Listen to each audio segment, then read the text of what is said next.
जय हिंद दोस्तों। आज कक्षा 8वीं की एक टॉपिक है अनेकार्थी उन शब्दों के साथ उपस्थित हुआ हूँ जो कि वर्ग 2 के लिए हिंदी व्याकरण के लिए बहुत महत्वपूर्ण है। ये टॉपिक चलिए शुरू करते हैं। क्या है इस टॉपिक में?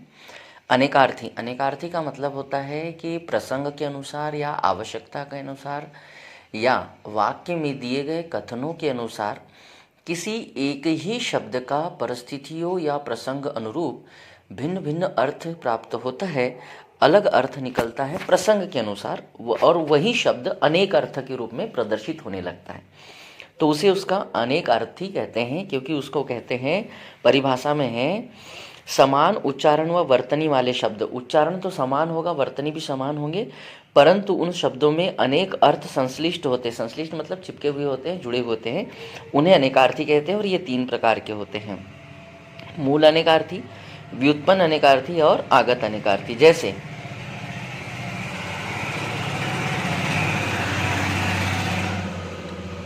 जलज शब्द। जलज शब्द के अनेकार्थी में है मोती, कमल, चंद्र, सरोवर।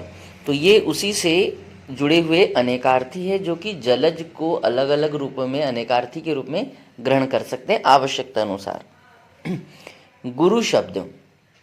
गुरु शब्द का एक अर्थ शिक्षक होता है, तो वही भारी भी होता है। दीर्घ मात्रा को भी कहते हैं स्वरों में, और एक विशेष ग्रह को भी कहते हैं जो बृहस्पति ग्रह कहलाता है। नग। नग का मतलब होता है रत्न भी होता है, पहाड़ भी होता है, सूर्य भी होता है। ये नग के पर्यायवाची हैं। अगला है कल। कल का मतलब होता है एक आवाज़, जैसे मशीनों की कल कल में, है ना। और बोले आने वाला कल, बीता हुआ कल। कल मतलब मात्रा भी होता है। द्विकल न, आप लोगों ने ये छंद में गिनते हैं, है ना। अंबर वस्त्र भी होता है, कपास भी होता है, और अंबर को आकाश भी कहते हैं। आकाश भी कहते हैं, है ना। बादल, अंबर, वस्त्र, कपास, आकाश और अभ्रक। अगला शब्द है अंक। अंक में एक शब्द बहुत आता है और वो होता है गोद, माता की गोद या पिता की गोद में, है ना। और एक अंक का मतलब होता है बाहों में भर लेना या आलिंगन कर लेना। और एक अंक का मतलब होता है अध्याय, और एक अंक का मतलब होता है चिन्ह या नंबर या संख्या। अगला शब्द है हरि। हरि का मतलब होता है एक विष्णु। एक हरि का मतलब होता है यहाँ पर विष्णु भी है, देखो, घोड़ा भी है, हरि का मतलब बंदर भी है, कृष्ण भी है ना, चंद्र भी है, यम भी है, सर्प भी है, सूर्य भी है और पति भी है। ठीक है, ये अनेकार्थी कहलाते हैं बेटा। अब इन्हीं टॉपिकों में से कुछ शब्द को उठाकर शब्द युग्म में जोड़ दिया जाता है ना। शब्द युग्म का भी मतलब ऐसा होता है कि कुछ शब्दों की व्याकरणिक बनावट या उच्चारण लगभग समान होती है या कभी कभी अलग भी हो सकती है। सुनने पढ़ने में देखने में ऐसा लगता है कि दोनों समान हैं, परंतु अर्थ में भिन्नता हो जाती है। ठीक है, अगला शब्द है सर। उसको शब्द युग्म कहते हैं। चलिए सर देखिए। सर का मतलब है तालाब या चिता, और एक सर का मतलब आप लोग वो भी तालाब को भी कहते हैं, और एक सर का मतलब वो भी होता है जहाँ पर धनुष का बाण रखा जाता है, शायद उसको भी कहते हैं हम, सरचाप जैसे बोलते हैं ना हम लोग। सारंग। सारंग का एक अर्थ होता है बेटा सर्प, कमल, फूल, धनुष, हंस, स्त्री, मोर, कोयल और पानी। अगला शब्द ये सबसे ज़्यादा आता है बेटा कक्षा 8वीं में, ये सबसे ज़्यादा एग्जामों में आता है, सुरभि।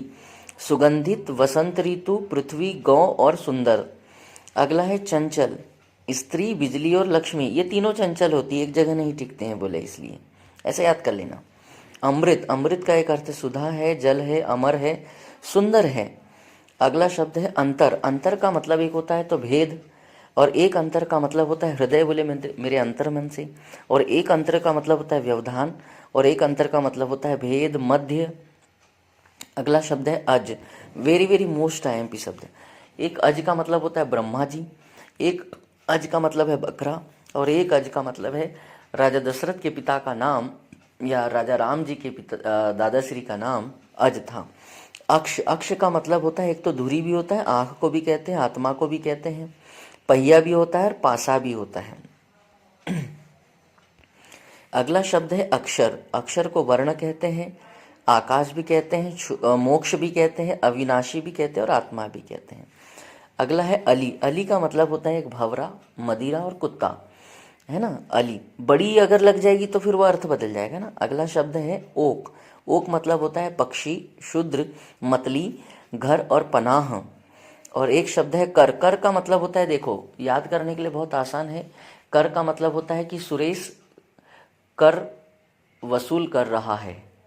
कर वसूल कर रहा है मतलब राजस्व ले रहा है। सुरेश ने कर अपने कर में लिया, मतलब सुरेश ने राजस्व अपने हाथ में लिया।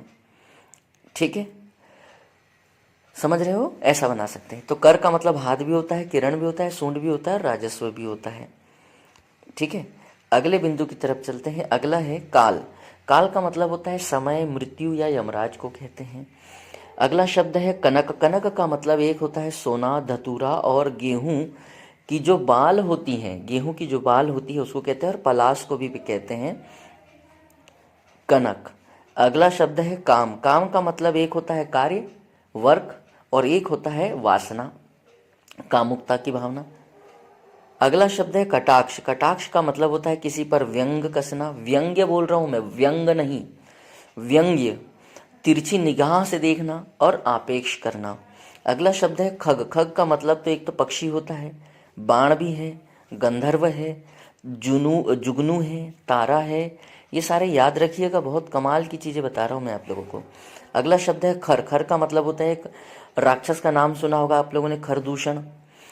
तीक्ष्ण भी होता है, मोटा भी होता है, कड़ा भी होता है, तिनका भी कहते हैं, दुष्ट को भी खर कहते हैं और गधा को भी कहते हैं, डोंकी को। घन। घन का मतलब एक तो होता है वो हथौड़ा जो घन छेनी से, है ना।